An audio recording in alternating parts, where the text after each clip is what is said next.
Rideshare friends, if you are referring drivers, and this goes beyond driving for Uber or Lyft, but if you're actually referring or recruiting new drivers, I request that every new person that you sign up, you take a screenshot of that individual, the amounts, etc., and keep it on file. My accountant shared something with me, I think it was the day before yesterday, and I found this shocking. How Uber is possibly baiting in drivers that we bringing in, right? New recruited drivers. They're making them an offer, right? For example, in this case here, I left the first name away, but Mola, the deal was 100 trips, $700, right? And that was second quarter release. That was before they released the numbers, right? And then out came those shocking $5.2 billion losses. And the very next day, they let a whole bunch of engineers go after they already let 400 marketing people go. And then they switched, right, this to 50 trips, $100. Now, I understand something here. This is the same person, right? He's being cheated out of money. I'm being cheated out of money, right? So at this point here, you have an agreement. You locked in that person. There's the proof, black and white, right? 24 hours later, the company, Uber, saves itself $600, right? By switching this individual to 50 trips, far easier to get there. But guess what? You're getting 1/7 of the money. And how much has Uber just saved right there? $600. Now, I have seen this pattern. I keep screenshots. Legally, I'm just letting people know you have 3 years to act on this statute of limitations. And this is any class action attorney's dream. So if you are a heavy hitter, an attorney, even better, if you're a class action attorney, I invite you to email me, meet with me in Los Angeles, and I will put all the cards on the table, because the one thing that I do is I keep strict accounting on every dollar going in and going out. And I have come across some very, very alarming information, right? Another big one.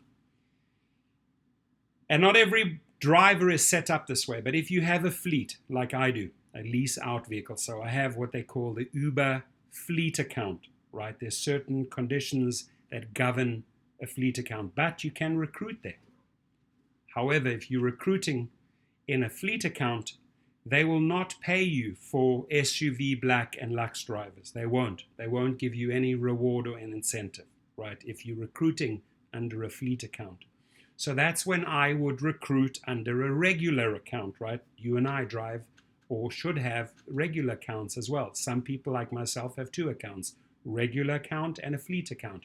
Now, when I recruit individuals for SUVs, for black categories, for Lux, because I want to put them in one of my own vehicles, I recruit them through my regular code, my regular account, right? And what I've seen over and over and over again, so that Uber can save itself the $700 every single time they switch that individual from the regular account to the fleet account, so that they do not have to pay out.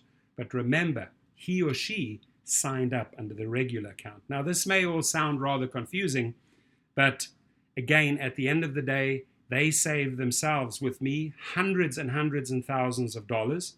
And if you start calculating that out across all drivers worldwide, they are saving themselves millions, if not hundreds of millions of dollars, using this very deceptive technique.